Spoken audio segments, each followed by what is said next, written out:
ডিসেম্বরে দেশে ফিরে দলের নেতাদের সঙ্গে আদালতে আত্মসমর্পণ করব, রয়টার্সের কাছে দাবি শেখ হাসিনার। ৮ বিভাগে ভারী বৃষ্টিপাত, পাহাড়ে ভূমিধসের শঙ্কা। যশোরের রেকর্ড বৃষ্টিতে ভয়াবহ জলাবদ্ধতা, চরম ভোগান্তিতে শহরবাসী।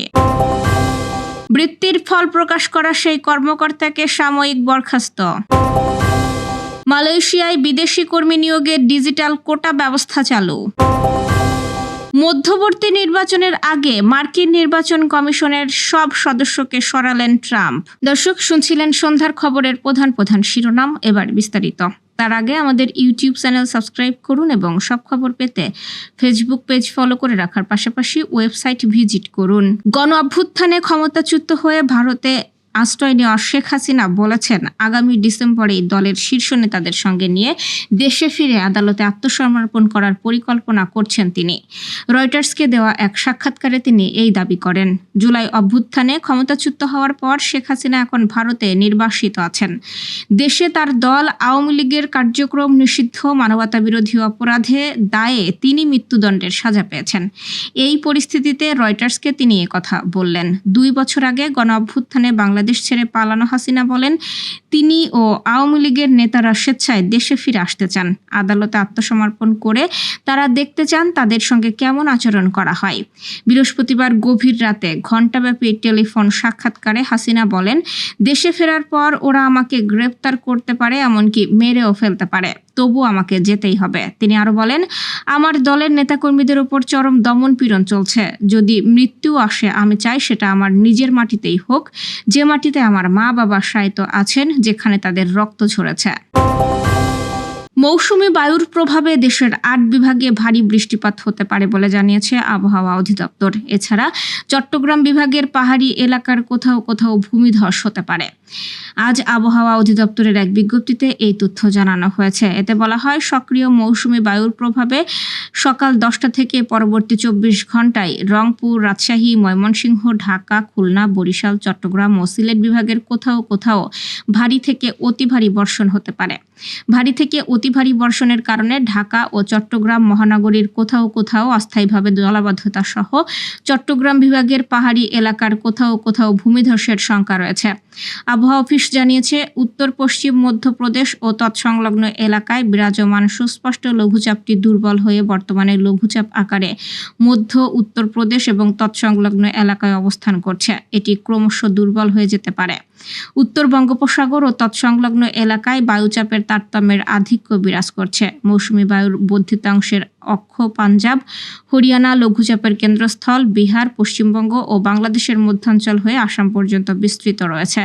এর একটি বর্ধিতাংশ উত্তর বঙ্গোপসাগর পর্যন্ত বিস্তৃত রয়েছে। মৌসুমী বায়ু বাংলাদেশের উপর সক্রিয় এবং উত্তর বঙ্গোপসাগরে প্রবল অবস্থায় বিরাজমান আছে। আগামী 5 দিন দেশের বিভিন্ন অঞ্চলে বৃষ্টিপাত অব্যাহত থাকতে পারে বলেও জানিয়েছে আবহাওয়া অফিস।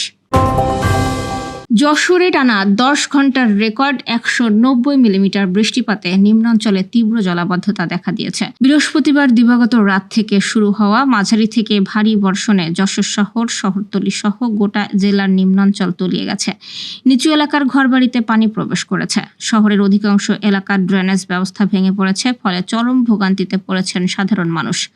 যশোর বিমান বাহিনীর আবহাওয়া অফিসের তথ্য অনুযায়ী বৃহস্পতিবার দিনগত রাত 2টা থেকে শুক্রবার দুপুর 12টা পর্যন্ত 10 ঘন্টায় মোট 190 মিলিমিটার বৃষ্টিপাত রেকর্ড হয়েছে। এর মধ্যে শুধু রাত 2টা থেকে শুক্রবার ভোর 6টা পর্যন্তই 110 মিলিমিটার এবং ভোর 6টা থেকে দুপুর 12টা পর্যন্ত 6 ঘন্টাতে 80 মিলিমিটার বৃষ্টিপাত হয়েছে। টানা এই ভারী বর্ষণের ফলে দ্রুত তলিয়ে যায় শহরের নিচু এলাকাগুলো। শহরে প্রধান সড়ক থেকে শুরু করে পাড়া মহল্লার রাস্তাগুলো পানির নিচে। শহরের টিবি ক্লিনিক এলাকা, খড়কি এলাকা, শাহ আব্দুল করিম সড়ক, ধর্মতলা রোড, আপন মোড়, চারখাম্বা মোড়, মুজিব সড়কের রেলগেট এলাকা, নাজির শঙ্করপুর, খড়কি রূপকথা মোড়, বেসপাড়া চিরুনিকল মোড়, মিশনপাড়া, আরবপুর বিমানবন্দর সড়ক, শঙ্করপুর চোপদারপাড়া, স্টেডিয়াম পাড়া সড়ক সহ বিভিন্ন সড়কের অধিকাংশ সড়কেই পানি জমেছে। অনেক সড়কে হাঁটু পানি হয়ে গেছে। এছাড়াও পুকুর, মাঠঘাট ও পতিত জমি পানিতে ডুবে গেছে। স্থানীয় বাসিন্দাদের অভিযোগ, কেবল বৃষ্টি নয়, এই জলাবদ্ধতার পেছনে মূল কারণ শহরের ড্রেনেজ ব্যবস্থার বেহাল দশা। শহরের বিভিন্ন হোটেল, রেস্টুরেন্ট ও ব্যবসা প্রতিষ্ঠানের বর্জ্য সরাসরি ড্রেনে ফেলার কারণে ড্রেনগুলো ভরাট হয়ে গেছে। অনেক জায়গায় ড্রেনের নিচে নদীর মতো পলি জমে আছে।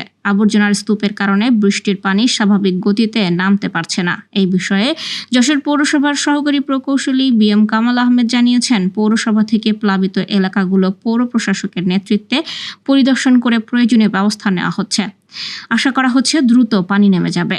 মেডিকেল কলেজের পাশে একটি সরু ড্রেন রয়েছে, কিন্তু সেটাকে সম্প্রসারিত করতে দেয়নি এলাকাবাসী। ওই ড্রেন সম্প্রসারণ করা হলে এই সমস্যা আর থাকবে না বলেও মন্তব্য করেন তিনি। কর্তৃপক্ষের আনুষ্ঠানিক ঘোষণা ও অনুমোদনের আগেই 2025 সালের প্রাথমিক বৃত্তি পরীক্ষার আংশিক ফলাফল ওয়েব পোর্টালে প্রকাশ করেছিলেন সংশ্লিষ্ট কর্মকর্তা মেহতাব কায়েস। এই ঘটনায় তাকে সাময়িক বরখাস্ত করেছে প্রাথমিক ও গণশিক্ষা মন্ত্রণালয়।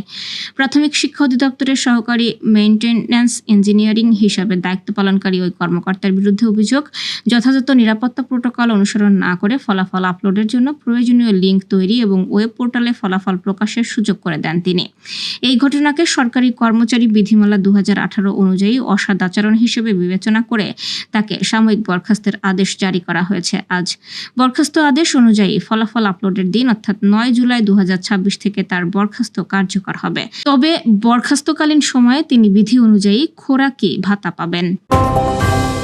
মালয়েশিয়ায় বিদেশি কর্মী নিয়োগের কোটা আবেদন এখন থেকে পুরোপুরি অনলাইনে করা যাবে। সরকারের এই নতুন ডিজিটাল ব্যবস্থাকে স্বাগত জানিয়েছে Malay chamber of commerce Malaysia. সংগঠনটির সভাপতি নর সিয়ারিন হামিদন বলেন, নতুন এই ব্যবস্থা বিদেশি কর্মী নিয়োগ প্রক্রিয়াকে আরও সহজ, দ্রুত ও স্বচ্ছ করবে। এতে অপ্রয়োজনীয় জটিলতা কমবে এবং সব নিয়োগকর্তা সমান সুযোগ পাবেন। গত 6 জুলাই দেশটির মানব সম্পদ মন্ত্রী দাতুক সেরি আর রামানান জানান, বিদেশি কর্মী কোটা সংক্রান্ত সব আবেদন এখন থেকে ফরেন ওয়ার্কার সেন্ট্রালাইজড ম্যানেজমেন্ট সিস্টেমের কোটা মডিউলের মাধ্যমে করা হবে। এর ফলে আগের মতো আলাদা বা কেস ভিত্তিক অনুমোদনের প্রয়োজন হবে না। DPMM বলেছে, নতুন ব্যবস্থা চালুর পরও এর কার্যকারিতা নিয়মিত পর্যবেক্ষণ করা উচিত। আবেদন নিষ্পত্তির সময় সিস্টেমের কার্যকারিতা এবং নিয়োগকর্তাদের প্রয়োজনীয় সহায়তা নিশ্চিত করতে সরকারকে কাজ চালিয়ে যেতে হবে। সংগঠনটি আরও বলেছে, যেসব খাতে শ্রমিকদের সংকট রয়েছে সেখানে বিদেশি কর্মী নিয়োগ প্রয়োজন। তবে এই সঙ্গে স্থানীয় নাগরিকদের জন্য কর্মসংস্থান, দক্ষতা বৃদ্ধি এবং উৎপাদনশীলতা বাড়ানোর উদ্যোগও অব্যাহত রাখতে হবে।